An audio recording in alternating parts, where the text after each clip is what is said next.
કેમ છો મિત્રો? મજામાં છો ને? હવે આજથી આપણે લેસન શરૂ કરીએ છીએ ચિત્તાસ ટીયર્સ. ચિત્તાસ ટીયર્સવાળો પાઠ આપણે વર્ડ ટુ વર્ડ વાંચતા જઈએ એટલે ખબર પડશે આપણને. Long long ago a Zulu hunter was sitting under a tree. ઘણા વખત પહેલાંની વાત છે. એક ઝુલુ જાતિના, ઝુલુ છે ને એક આદિવાસી જાતિ છે, તો ઝુલી જાતિનો એક શિકારી હતો. એ ઝાડની નીચે બેઠો હતો. His name was Eddie. એનું નામ એડી હતું. He saw a large herd of deer grazing in lush green meadow. એણે ઝાડ નીચે બેઠા બેઠા જોયું કે એક બહુ જ મોટું પ્રાણીઓનું ટોળું, હરણનું ટોળું લીલાછમ ઘાસના મેદાનની અંદર શું કરી રહ્યું હતું? ગ્રેઝિંગ કરી રહ્યું હતું, એટલે કે ચરી રહ્યું હતું. He said to himself. અને આ જે પ્રાણીઓનું ટોળું હતું એ લોકોને ઘાસ ચરતા ચરતા જોયું તો એને એના મનમાં એક વિચાર આવે છે અને પોતાની જાત સાથે વાત કરે છે અને શું બોલે છે? This deer are really wonderful. આ ડિયર એટલે કે આ જે હરણો છે એ બધા જ બહુ સરસ, અદ્ભુત છે. But I have to run a lot two catch one of them. પરંતુ મારે આમાંથી કોઈ એક ડિયરને જો પકડવું હશે તો મારે બહુ જ બધું દોડવું પડશે. Can't there be easy way to get one. શું કોઈ એવો ઉપાય ન થાય કે આમાંથી કોઈ એક મને બહુ સહેલાઈથી મળી જાય, બહુ દોડવું ના પડે ને મને સહેલાઈથી મળી જાય? આ રીતે એ મનમાં વિચારે છે. Suddenly he saw a female cheetah crawling silently closer to the grazing animal. અચાનક એણે એક ફિમેલ ચિત્તા એટલે કે નારી જાતિનું ચિત્તા જોયું. અને ચિત્તા શું કરતું હતું? ક્રાઉલિંગ એટલે જેવી રીતે નાનું બાળક હોય અને એ બાળક ઘૂંટણીએ ચાલતું હોય એમ આ ચિત્તા જે હતું એ ચિત્તા પણ ઘૂંટણીએ એકદમ ચૂપચાપ ચાલીને નજીક આવ્યું. ક્યાં નજીક આવ્યું? પેલું જે ગ્રેઝિંગ એનિમલ્સ હતા એટલે કે બધા જે હરણો ચરી રહ્યા હતા ત્યાં આગળ આવ્યું. Then she leapt and caught a deer. પછી અચાનક એ કૂદકો મારે છે અને પેલા જે ટોળું હતું એમાંથી એકને પકડી લે છે. After some times two young cubs came out of the bush. પછી થોડીક વાર રહીને બે બચ્ચા ઝાડી ઝાંખરાની અંદરથી બહાર આવે છે. They all enjoyed their meal. પછી બધાએ આ રીતે પોતાનું ખોરાક લીધો. તો બધા આ રીતે ખાય છે, મતલબ કે પેલું ફિમેલ ચિત્તા અને બે બચ્ચા પોતે એન્જોય કરે છે, બરાબર, જમવાનું ખાય છે. એડીઝ આઈસ બ્રાઇટનેડ. હવે આ જોઈને એડીની આંખો એકદમ ચમકી ઉઠે છે. They sparkle with an idea. એના આંખોની અંદર જે ચમક આવે છે એનાથી એના મગજની અંદર એક વિચાર આવે છે. He envied the pups. એને આ બચ્ચાઓની ઈર્ષા થવા માંડે છે. Can I be lucky as this beautiful cubs. શું હું આ બચ્ચાઓની જેમ લકી હોઈ શકું, ભાગ્યશાળી હોઈ શકું? એ પોતે મગજમાં વિચાર કરે છે કે મને મારું નસીબ પણ આ લોકોની જેમ, મને પણ આ લોકોની જેમ કોઈ પણ પ્રયત્ન વગર શું મતલબ મારો શિકાર મળી શકે ખરો? They got their food without any efforts. આ લોકોને તો એમનો ખોરાક બિલકુલ કોઈ પણ જાતનો પ્રયત્ન કર્યા વગર જ મળી ગયો. Can I have a hunter like this their mother. શું મારી પાસે આ લોકોના મમ્મીની જેમ મારું પણ એક કોઈ શિકારી હોઈ શકે કે છે? He thought. આવી રીતે મનમાં વિચાર કરે છે. અને વિચાર કર્યા પછી શું કરે છે? હી decided to catch a young cup and train it to hunt for him. પછી મનમાં પાછો બીજો વિચાર પણ કરે છે કે હું આ બે નાના નાના બચ્ચા છે એમાંથી એક બચ્ચાને પકડી લઉં અને એક બચ્ચાને પકડ્યા પછી એને હું મારા માટે શિકાર કરી લાવે એવી રીતે એની ટ્રેનિંગ કરું, મતલબ કે એને વ્યવસ્થિત રીતે તાલીમ આપું એમ. ધેન આઈ શેલ ઓનલી સે, અને પછી તો મારે ખાલી કહેવાનું જ રહે. શું કહેવાનું રહે? Oh my dear, go and kill a deer for me. પછી તો મારે એને કહેવું જ પડે. જુઓ મિત્રો, અહીંયા આગળ ડિયરનો સ્પેલિંગ બે છે અને બંને સ્પેલિંગ જુદા જુદા છે. જુઓ અહીંયા આગળ જે પહેલો ડિયરનો સ્પેલિંગ છે DEAR છે, બરાબર. જ્યારે બીજો ડિયરનો સ્પેલિંગ કેવો છે? DEER છે, બરાબર. તો આ તમારે ધ્યાન રાખવાનું છે. તો પછી તો મારે ખાલી કહેવાનું જ રહેશે. શું કહેવાનું રહેશે? કે ઓ માય ડિયર, મારા વાલા, જા તું મારા માટે શિકાર કરેલા. My life will be very comfortable then. ઓહો, પછી તો મારું જીવન જાણે એકદમ આરામદાયક બની જશે. He was quite please with his own idea. અને આ રીતે પોતાના આ વિચારથી પોતે બહુ ખુશ થઈ જાય છે અને આનંદમાં નક્કી કરે છે. શું નક્કી કરે છે? હી decided to follow cups and steal one. અને પછી તો એ નક્કી કરે છે કે હું આમાંથી એક બચ્ચું પકડીશ, એટલે એના માટે એની પીછો કરે છે, એનો ફોલો કરે છે અને પછી એક બચ્ચાને ચોરી લેવાનું નક્કી કરે છે. ઇઝ ઇટ ક્લિયર મિત્રો? આવી રીતે આપણે આટલી સમજૂતી આ પાઠની અત્યારે મેળવી.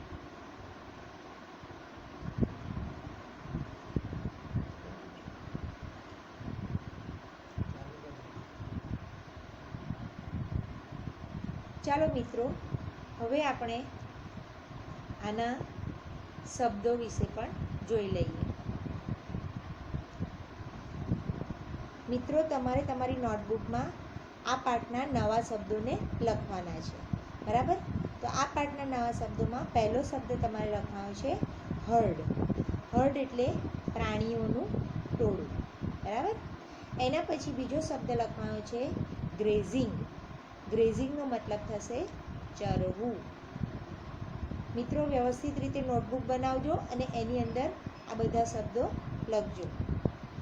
લસ ગ્રીન મીડો. લસ ગ્રીન મીડો એટલે શું? લીલુંછમ ઘાસનું મેદાન. એના પછી નવો શબ્દ આવશે વન્ડરફુલ. વન્ડરફુલ એટલે અદ્ભુત. લખો છો ને મિત્રો? ચલો, હવે આગળનો શબ્દ લખજો સડનલી. સડનલી એટલે એકાએક અથવા તો અચાનક. નેક્સ્ટ વર્ડ લખો ક્રાઉલિંગ. ક્રાઉલિંગ એટલે ઘૂંટણીએ ચાલવું. પાઠમાં જોયું હતું ને આપણે કે પેલું ફિમેલ ચિત્તા ક્રાઉલિંગ કરીને પેલા ડિયર પાસે આવે છે. ચલો, નેક્સ્ટ વર્ડ લખો સાયલેન્ટલી. સાયલેન્ટલી એટલે ચૂપચાપ.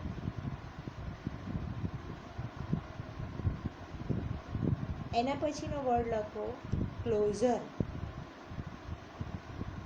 ક્લોઝર એટલે નજીક. ક્લોઝનો એક શબ્દ કદાચ એક અર્થ તમને ખબર હશે કે ક્લોઝ એટલે બંધ કરવું, પણ અહીંયા ક્લોઝર એટલે શું થશે? નજીક. ચલો, બીજો શબ્દ આગળનો લખો લિપ્સ. લિપ્સનો મતલબ થશે કૂદકો મારવો.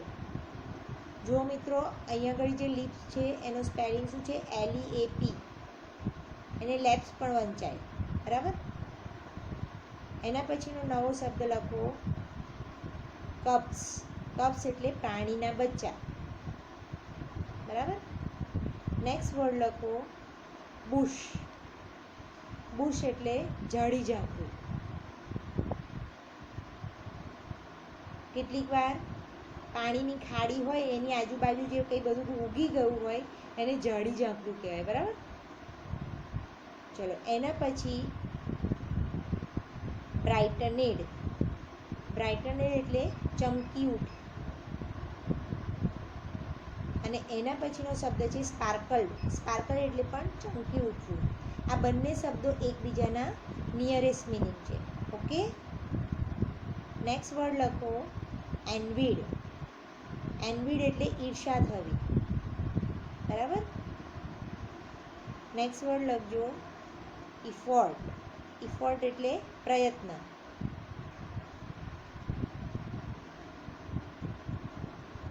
એના પછીનો શબ્દ આવશે ડિસાઇડેડ. ડિસાઇડેડ એટલે નક્કી કર્યું અથવા તો નિર્ણય કર્યો. એના પછીનો શબ્દ તમારે લખવાનો છે કિલ. કિલ એટલે મારી નાખવું. નેક્સ્ટ વર્ડ લખો કમ્ફર્ટેબલ. કમ્ફર્ટેબલ એટલે આરામદાયક. બરાબર.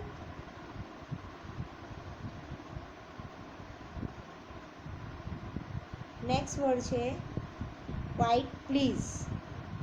ક્વાઇટ પ્લીઝ એટલે ખૂબ જ ખુશ થવું. અને લાસ્ટ વર્ડ તમારે લખવાનો છે સ્ટીલ. સ્ટીલ એટલે ચોરી કરવી. મિત્રો સ્ટીલ શબ્દ STEAL. બરાબર. આ રીતે તમારે લખવાનું છે. શું લખ્યું? STEAL. સ્ટીલ એટલે ચોરી કરવી. ક્લિયર? ઓકે.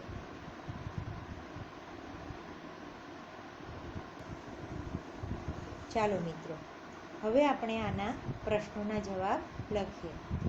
હુ વોઝ એડી? પહેલો પ્રશ્ન તમારે લખવાનો છે. મિત્રો યાદ રાખો કે જ્યારે પણ પ્રશ્નોના જવાબ લખીએ તો પ્રશ્નમાં જે ક્રિયાપદ વાપર્યું હોય જવાબમાં પણ આપણે એ જ ક્રિયાપદનો ઉપયોગ કરવાનો રહેશે. બરાબર. આપણે પાઠમાં જોયું હતું એ પ્રમાણે એડી કોણ હતો? ઝુલુ હન્ટર હતો, એટલે કે ઝુલુ જાતિનો હન્ટર હતો. બરાબર. તો Eddie was a Zulu hunter. Clear? ચલો નેક્સ્ટ ક્વેશ્ચન લખો વોટ ડીડ એડી સી? જો અહીંયા ડીડ અને સી આપેલું છે એટલે જવાબ લખતી વખતે શું લખવું પડશે? સો લખવું પડશે. બરાબર. એડીએ શું જોયું? Eddie saw a herd of deer grazing in the lush green meadow. બરાબર. તો એડીએ જોયું હતું કે એક હરણોનું ટોળું લીલાછમ ઘાસના મેદાનની અંદર ચરી રહ્યું હતું. બરાબર. નેક્સ્ટ ક્વેશ્ચન લખવાનો છે what did Eddie think when he saw the deer? જ્યારે પ્રાણીઓને જુએ છે ત્યારે, મતલબ કે ડિયરને જુએ છે, હરણને જુએ છે ત્યારે એડી શું વિચારે છે? શું વિચાર્યું હતું? કે આ લોકોને કેવું સરસ પોતાની જાતે જમવાનું મળી જાય છે. બરાબર. Eddie thought that he had to run a lot. એને બહુ જ દોડવું પડશે. શાના માટે? To catch one of those deer. આ બધા ડિયરમાંથી કોઈ એક ડિયરને પકડવા માટે એને બહુ જ દોડવું પડશે. એન્ડ બીજું શું વિચાર્યું હતું? આશ્ચર્ય સાથે wondered if there was an easy way to get a deer. શું કોઈ એવો ઇઝી વે હોય, કોઈ એવો સહેલો રસ્તો રહેશે કે જેનાથી એ આ હરણને પકડી શકે? મતલબ કે બહુ દોડ્યા વગર ખૂબ ઓછા પ્રયત્ને હરણ એની પાસે આવે એવો કોઈ વિચાર, મતલબ એવું કોઈ રસ્તો હોઈ શકે ખરો? એવું પોતે વિચારે છે. ક્લિયર? તો આ રીતે તમારે આ 3 પ્રશ્નો તમારી નોટબુકમાં લખવાના છે.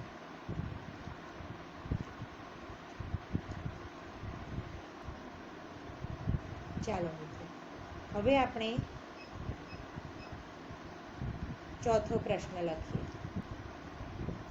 ચોથા પ્રશ્નની અંદર how did a female cheetah catch a dear?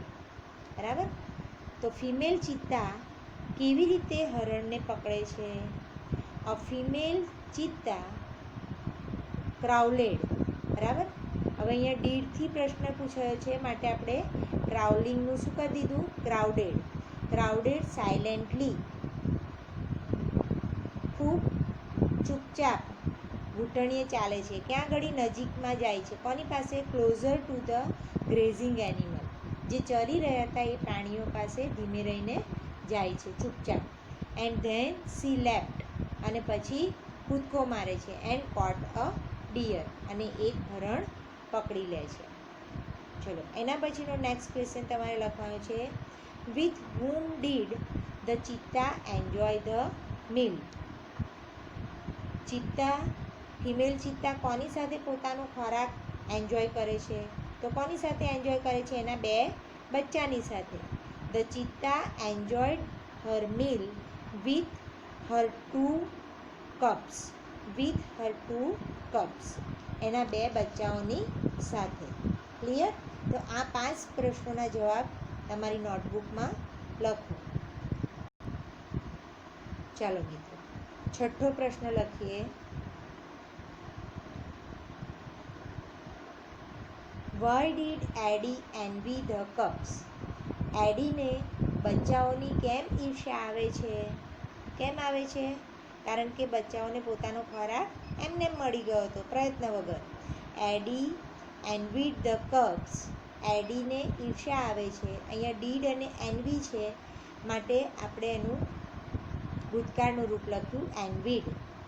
Eddy envied the cubs because they got their food without any effort. કારણ કે બચ્ચાઓને પોતાનો ખોરાક કોઈ પણ પ્રયત્ન કર્યા વગર મળી જાય છે. ચલો, એના પછી લખ્યું છે 7મો પ્રશ્ન.